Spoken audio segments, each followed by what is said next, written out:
أشهد أن لا إله إلا الله.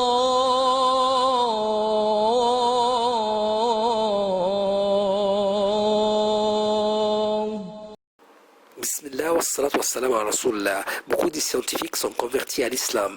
Aujourd'hui, notre frère suisse qui est aussi converti à l'islam, il va nous parler, Inch'Allah, du nouvel miracle scientifique, du hadith du prophète Mohammed sallallahu alayhi wa sallam, sur lui, la grâce et la paix. C'est concernant la mise en quarantaine. Au nom de Dieu, le tout clément, le tout miséricordieux. La mise en quarantaine. Le messager d'Allah, prière et salut sur lui, dit « Si vous apprenez l'existence de la peste en un lieu, n'y entrez point. Et si la peste frappe un lieu où vous vous trouvez, n'en sortez point. » Rapporté par El-Bukhari et Muslim. Le prophète a aussi dit, prière et salut sur lui, celui qui fuit la peste est tout comme un déserteur, et quiconque patiente dans la peste aura la récompense d'un martyr. Rapporté par l'imam Ahmad. La vérité est scientifique. Après l'évolution des sciences, l'on découvrit la réalité des organismes microscopiques, leur mode de reproduction, et comment ils causent maladies et épidémies. Il apparut alors que les bien portants, qui n'ont aucun symptôme de la maladie dans une zone infestée, peuvent être bel et bien porteurs des microbes pathogènes, et ce faisant, ils risquent de contaminer toute zone vers laquelle ils se déplaceraient. Suite à la découverte de ces réalités, l'on mit en place le système notoire de la mise en quarantaine, en vertu duquel tous les habitants d'une zone touchée par une épidémie sont interdits de quitter cette zone, autant que tous ceux qui sont en dehors de cette zone sont interdits d'y entrer.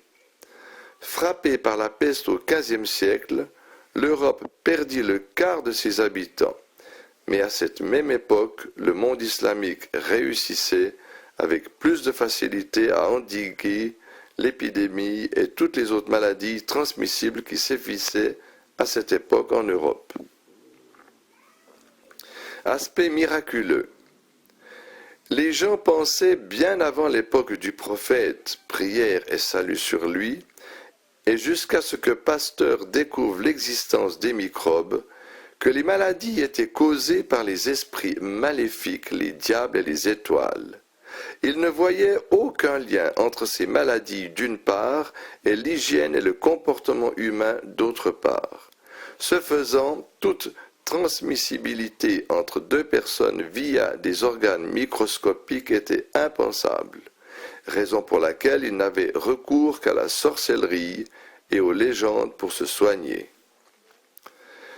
Dans ce même environnement, le messager d'Allah, prière et salut sur lui, établit une règle fondamentale qui est devenue l'un des principes de base de la médecine préventive moderne après la découverte des facteurs pathologiques des maladies et des épidémies, qui en l'occurrence fut la mise en quarantaine dans le but de stopper la propagation des épidémies dans les villes et les lieux de regroupement. Le prophète proclama cette vérité qualifiée de nos jours de scientifique en ces termes: « Si vous apprenez l'existence de la peste en un lieu, n'y entrez point. Et si la peste frappe un lieu où vous vous trouvez, n'en sortez point. » En guise de garantie d'exécution de cette directive prophétique, le messager d'Allah, prière et salut sur lui, a construit une muraille autour des zones infestées en promettant à celui qui reste à cause d'Allah sur les lieux après l'avènement de l'épidémie d'avoir la récompense d'un martyr. Et d'autre part, il mit en garde ceux qui fuient les zones infestées de s'exposer à un malheur. L'on voit cela clairement dans la parole ci-après du prophète, prière et salut sur lui. Celui qui fuit la peste est tout comme un déserteur, et quiconque patiente dans la peste aura la récompense d'un martyr. Si l'on disait 200 ans jadis à un bien portant, qui voit les gens touchés par une épidémie tomber autour de lui, de rester sur place, il aurait sans doute pris cette parole pour une expression de folie ou même pour une tentative d'attenter à sa vie. Et sans doute, il aurait pris la poudre d'escampette sans préavis pour rejoindre les zones qui ont été épargnées par l'épidémie. Les musulmans étant les seuls qui ne fuyaient pas les zones atteintes par les épidémies, suivant en cela les directives de leurs prophètes, sans même savoir le fondement de cette directive, était alors la risée des non-musulmans à cause de cette pratique, jusqu'à ce que la médecine moderne découvre que même les bien portants des zones touchées par la peste sont porteurs des microbes pathogènes de l'épidémie. Et partant, ces bien portants constituent un risque réel de transmission de la maladie à tout lieu sain où ils se rendraient. Et vu que ces bien portants se déplacent aisément et se mêlent à d'autres bien portants, ils contaminent ces derniers très facilement. En somme, les bien portants qui sont porteurs des microbes et des virus sont encore pires que les malades en face desquels les gens sont tout de suite conscients de la nécessité de prendre les précautions qui s'imposent. Qui donc a pu donner ces informations précieuses au prophète? Prière et salut sur lui.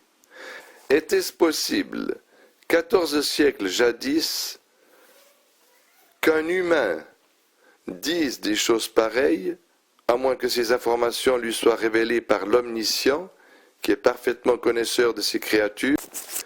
Certes, Allah exalté soit-il, dit dans le Saint-Coran, dit « Louange à Allah, il vous fera voir ses preuves, et vous les reconnaîtrez. Ton Seigneur n'est pas inattentif à ce que vous faites. » Sourate les fourmis, verset 93.